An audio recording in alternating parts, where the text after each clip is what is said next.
I should have known something was wrong when Robert Chen called me into his office on a Friday afternoon.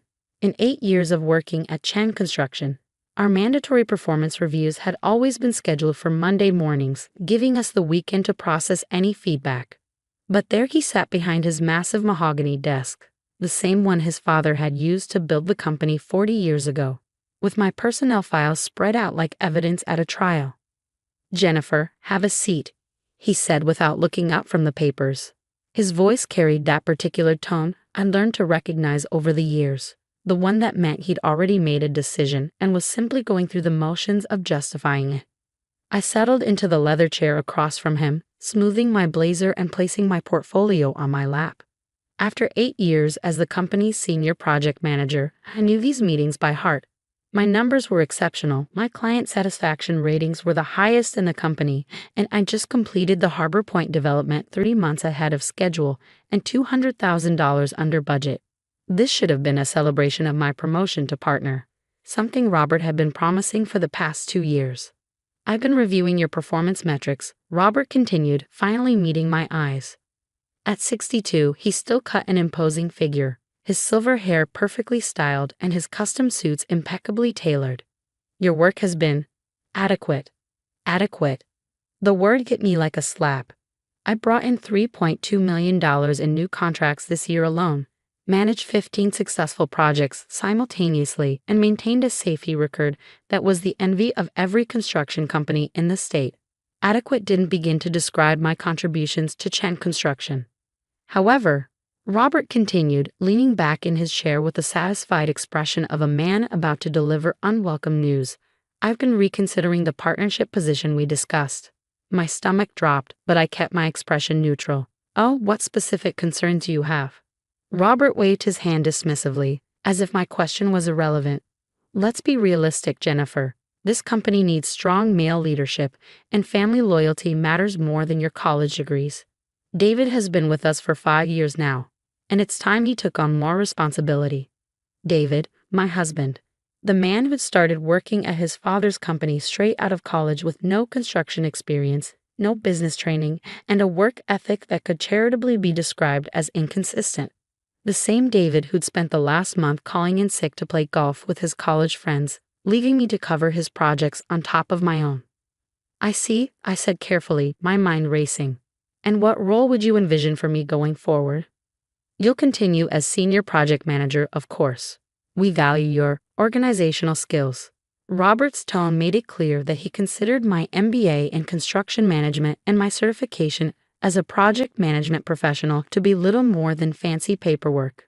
"David will be taking over the strategic planning and client relations. It's important that our clients see a Chen family member as their primary contact." I felt a familiar burn of anger in my chest, the same feeling I'd been swallowing for years whenever Robert made his casual comments about women in construction or his pointed remarks about family loyalty. But this time was different. This time, he wasn't just undermining my expertise. He was stealing my future. "Robert," I said, choosing my words carefully, "my performance metrics speak for themselves. I've exceeded every target you set, brought in more revenue than any other project manager in the company's history, and maintained client relationships that have resulted in repeat business worth millions. What specific deficiencies in my work are driving this decision?" Robert's jaw tightened. He didn't like being questioned, especially not by women, and especially not by family members who were supposed to simply accept his decisions with gratitude. "Jennifer, I've been in this business for 35 years. I built this company from nothing, and I know what it takes to succeed in construction. This industry respects strength, tradition, and family values.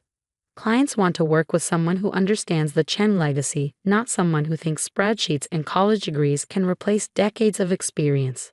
The irony wasn't lost on me that Robert's decades of experience had resulted in a company that was hemorrhaging money due to cost overruns, safety violations, and poor project management, problems I'd been quietly solving for years while he took credit for the successes.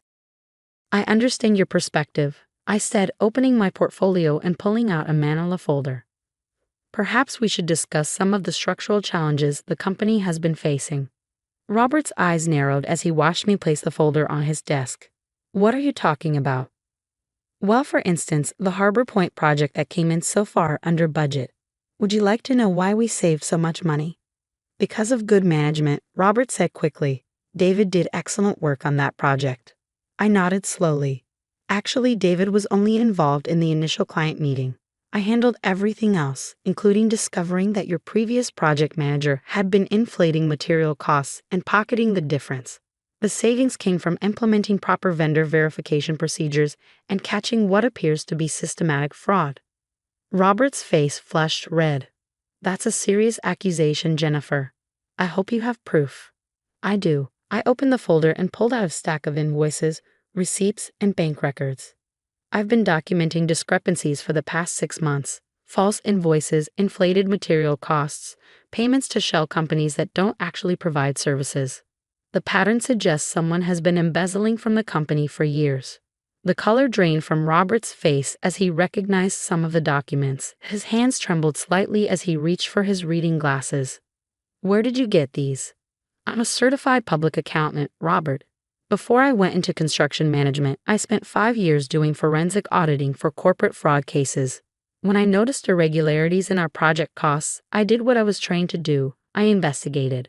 Robert flipped through the documents, his breathing becoming more labored with each page. I watched him recognize invoice numbers, see the discrepancies in the dates, understand the implications of what I'd uncovered.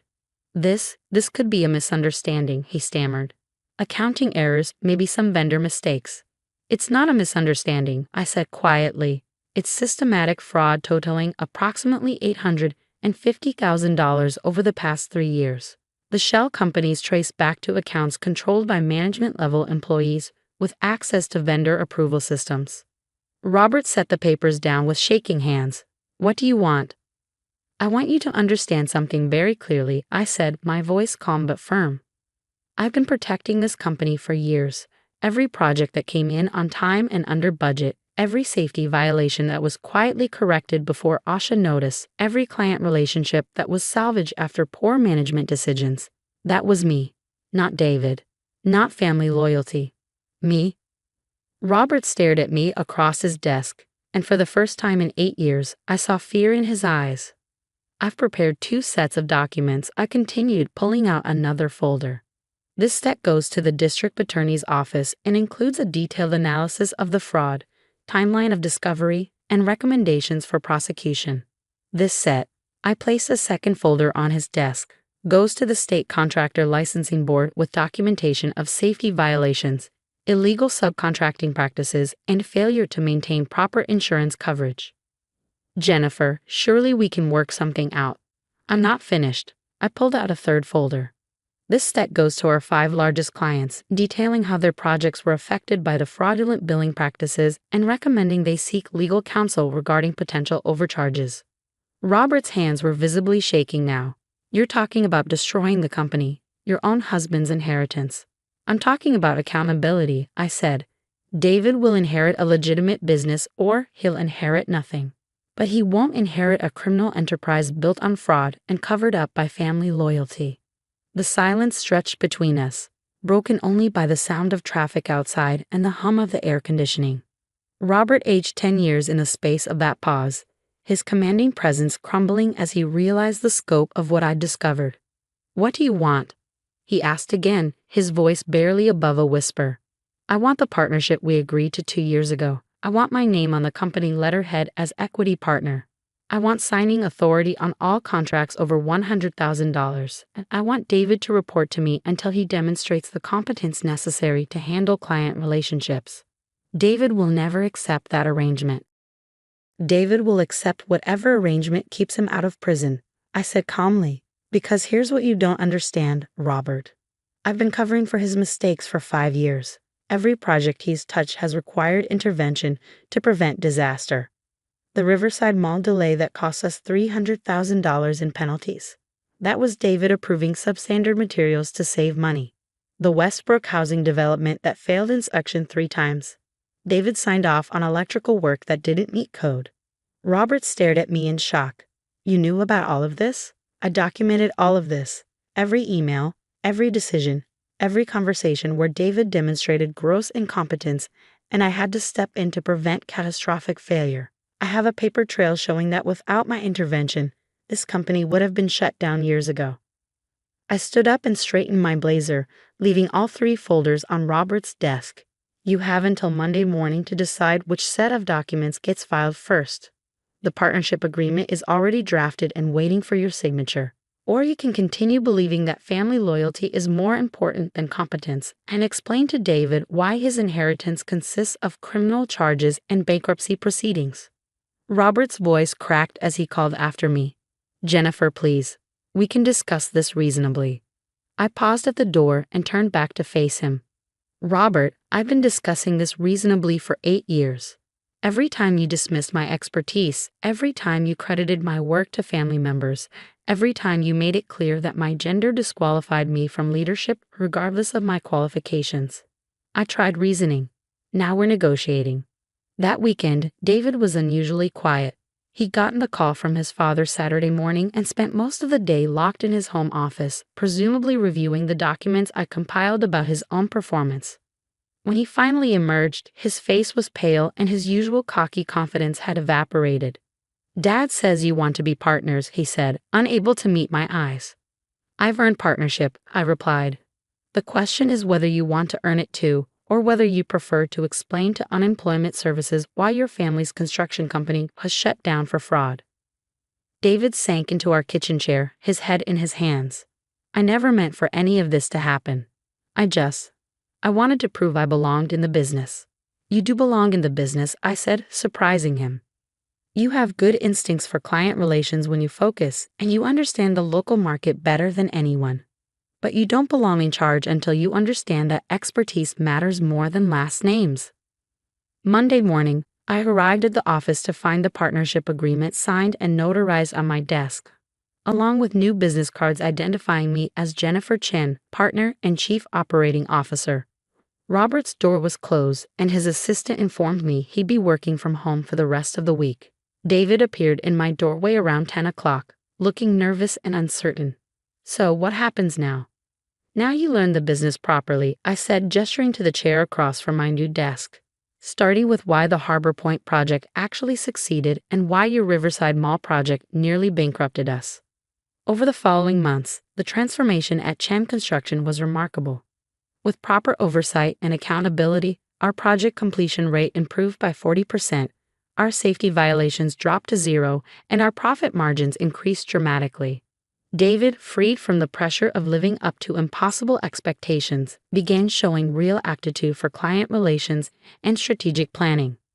Robert eventually returned to the office, but in a significantly diminished capacity. The evidence I compiled had made it clear that while he might not have been directly involved in the embezzlement, his willful ignorance and poor oversight had enabled it to continue for years.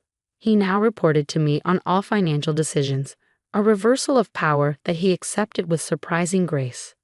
6 months later, I sat in my office reviewing proposals for our largest contract yet, a $15 million municipal project that would cement Chen Construction's reputation as the premier commercial builder in the region. David knocked on my door, carrying coffee and a folder of his own. The city planning committee loved our presentation, he said, settling into the chair across from my desk.